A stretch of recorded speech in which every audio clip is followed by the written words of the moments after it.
नमस्कार, स्वागत है आपका न्यूज़ फर्स्ट नेट में। दिन भर की खबरें देखने के लिए सब्सक्राइब करें और बेल आइकन को दबाना ना भूलें।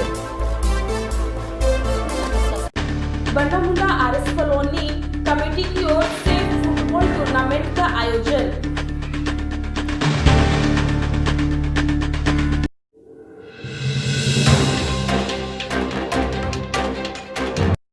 रौलटा शहर स्थित बंडामुंडा आरएस कॉलोनी कमेटी में फुटबॉल खासी टूर्नामेंट का आयोजन किया गया था।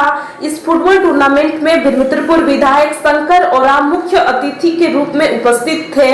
साथ ही इस फुटबॉल टूर्नामेंट में sarpanch Ravi Majhi, BJP block president Birsa Oram, Rohit Tanti, Pashupati Mahato, विदेशी समासी नकुल महतो, कार्तिक गौड़ समेत आरएस कॉलोनी कमेटी के समस्त सदस्य इस फुटबॉल टूर्नामेंट में उपस्थित थे।